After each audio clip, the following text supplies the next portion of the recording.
భక్తుల మనోభావాలు దెబ్బతీసిన జగన్, భక్తుల మనోభావాలు దెబ్బతీసిన జగన్, భక్తుల మనోభావాలు దెబ్బతీసిన జగన్, భక్తుల మనోభావాలు దెబ్బతీసిన జగన్,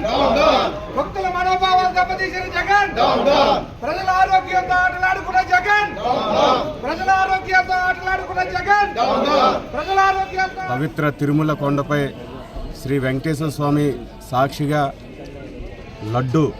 ప్రపంచ ప్రఖ్యాతి చెందినటువంటి శ్రీవారి లడ్డూని కల్తీ నెయ్యితో అపవిత్రం చేసినటువంటి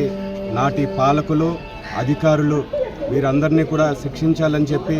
నాడు ఎన్డీఏ హయాంలో తెలుగుదేశం పార్టీ, భారతీయ జనతా పార్టీ, జనసేన ఈ మూడు పార్టీలకు సంబంధించినటువంటి నాయకులు నాడు ఆ లడ్డు అపవిత్రతపై మనం గొంతెత్తడం జరిగింది. అదేవిధంగా సిబిఐ సిట్ తన వేసినటువంటి ఛార్జీ షీట్లో కూడా అన్ని విషయాలను పొందుపరిచి నేడు జడ్జిమెంట్ కూడా సిద్ధంగా కానుంది. ఇలాంటి సందర్భంలో అప్పుడు జరిగినటువంటి ఆ యొక్క అపవిత్రతను మరొకసారి అందరి దృష్టికి తీసుకుని వెళ్ళి ఈరోజు కొవ్వూరులో ఉన్నటువంటి గోస్ప క్షేత్రంలో శ్రీ ఆ యొక్క శివుడి ముందు కూడా మేము అప్పుడు చేసినటువంటి ఎవరైతే వారున్నారో వారిని శిక్షించాలని చెప్పి భగవంతుడిని మేము ప్రార్థించడానికి ఈరోజు ఈ కార్యక్రమం. గడిచినటువంటి ప్రభుత్వంలో జగన్మోహన్ రెడ్డి సాక్షాత్తు ముఖ్యమంత్రిగా ఉన్నటువంటి వైకాపా పరిపాలన కాలంలో ఇంతకుముందు మాట్లాడిన పెద్దలు మాట్లాడినట్టుగా ప్రపంచంలోనే అతిపెద్ద ఇవాళ దేవుని పూజించేటువంటి అతిపెద్ద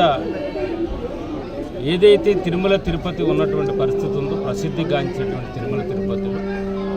ఆ వెంకన్న బాబుని అక్కడ దర్శనం చేసుకోవటం కానీ అక్కడికి వచ్చినటువంటి భక్తులు కనీసం అక్కడికే దర్శనానికి రానటువంటి భక్తులు కనీసం ఆయన ప్రసాదం తీసుకుంటే మనకెంతో మేలు జరుగుతుంది, మా కుటుంబ సభ్యులంతా ఆయురారోగ్యాలతో సుఖ సంతోషాలు ఉంటారని నమ్మి ప్రపంచవ్యాప్తంగా అన్ని దేశాల్లో ఉన్నటువంటి వాళ్ళు కూడా భారతదేశానికి కనుక వస్తే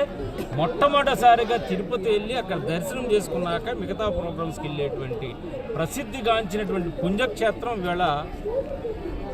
తిరుమల తిరుపతి. అటువంటి తిరుమల తిరుపతిలో ఉన్నటువంటి వైకాపా పరిపాలన ఇంతకుముందు అనేక మంది ముఖ్యమంత్రులు పనిచేశారు ఆంధ్ర రాష్ట్రంలో. ఏ ముఖ్యమంత్రి కూడా చేయలేనటువంటి విధంగా ఏ పని చేసినా ప్రతి దాంట్లోకి నాకు వాటా కావాలి, ప్రతి దాంట్లోనూ నేను డబ్బు సంపాదించాలనేటువంటి ఒక డబ్బునే జయంగా పెట్టుకుని, అవినీతినే జయంగా పెట్టుకుని, లంచాలే జయంగా పెట్టుకుని రాష్ట్రాన్ని దోసుకు తింటమే కాకుండా కడాకరికి దేవుని కూడా వదిలిపెట్టినటువంటి దౌర్భాగ్యం వైకాపా గవర్నమెంట్కి జరిగింది. ఏదైతే లడ్డూ తయారు చేస్తున్నటువంటిది, ఏదైతే మనం అక్కడ నెయ్యి వాడతామో, పవిత్రమైనటువంటి నెయ్యి ఏదైతే అక్కడ వాడతామో ఆ నెయ్యిని వాళ్ళకి కావలసిన వాళ్ళ కాంట్రాక్టర్లు అప్పచెప్పి అసలు నెయ్యే లేకోకుండా మొత్తం అంతా కూడా రసాయనాలతోటి అక్కడ తయారు చేసినటువంటిది మొత్తం అంతా కూడా చూసుకున్నట్టయితే రసాయనాలతోటి నెయ్యి తయారు చేసి కోట్లాది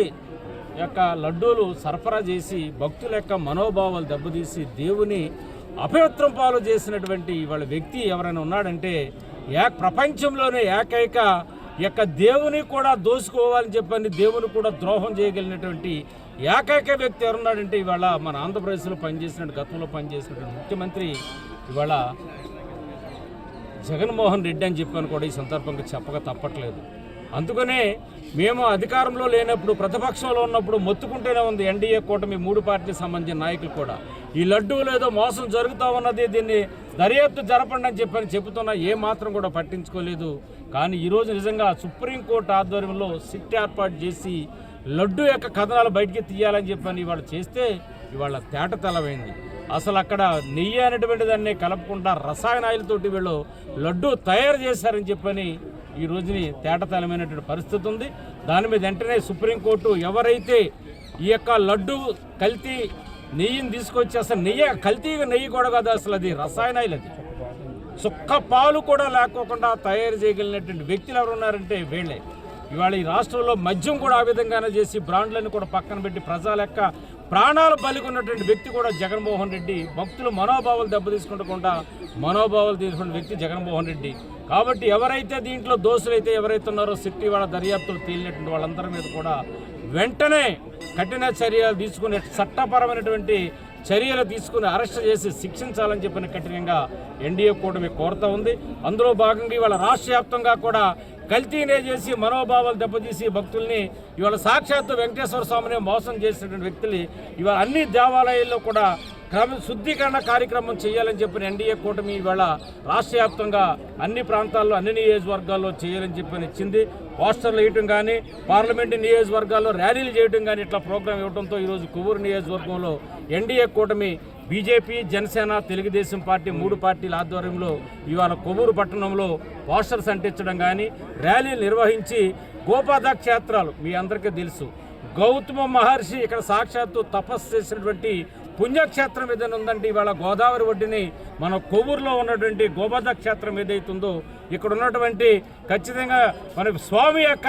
ఆశీస్సులతో ఇక్కడ ఆలయాన్ని కూడా శుద్ధి చేసి ఇవాళ శివాలయాన్ని కూడా ఇక్కడ శుద్ధి చేసి అపవిత్రమైనటువంటి దాన్ని కూడా పవిత్రం చేయాలని చెప్పని అన్ని నియోజకవర్గాల్లో ఎన్డీఏ కూటమి ఇచ్చిన పిలుపులో భాగంగా ఈరోజు మనం ఇక్కడ ఆలయాన్ని శుద్ధి చేసే కార్యక్రమం తీసుకుని భక్తుల మనోభావాలు దెబ్బతిన్నటువంటి వాళ్ళని మనం కాపాడుకుని వెంకటేశ్వర స్వామి యొక్క పవిత్రతని ఖచ్చితంగా ముందుకు తీసుకెళ్ళని తలంపుతోటి ఇవాళ భక్తులందరూ కూడా తెలియజేయాలి. ఈ రాష్ట్రంలో ప్రజలందరూ కూడా జగన్మోహన్ రెడ్డి చేసినటువంటి మోసాలు, కుట్రలు, కుతంతులు, వాళ్ళు ఈ రాష్ట్రాన్ని ఏ విధంగా దోసుకు తిన్నారు, అభివృద్ధి సంక్షేమ విషయంలో కూడా ఏ విధంగా కుంటుపడిపోయిన విషయాన్ని ప్రజల్లోకి తీసుకెళ్లడం కోసం మాత్రం ఇవాళ ఈ ప్రోగ్రాం తీసుకున్నాం. ఖచ్చితంగా శుద్ధి కార్యక్రమం చేసిన తర్వాత ఎవరైతే దోషులు ఉన్నారో వాళ్ళందరినీ కూడా కఠినంగా శిక్షించి చట్టపరమైన చర్యలు తీసుకోవాలని చెప్పని కూడా కొవ్వూరు నియోజకవర్గంలో ఉన్నటువంటి ఎన్డీఏ కూటమి నాయకులు, కార్యకర్తలు ప్రజల తరపున ఇవాళ ఈ రాష్ట్ర ప్రభుత్వాన్ని మేము కూడా సుప్రీంకోర్టుని సంబంధిత సిట్ బృందాన్ని కూడా కోరుతా ఉన్నామని చెప్పని సందర్భంగా తెలియజేస్తా ఉన్నాం.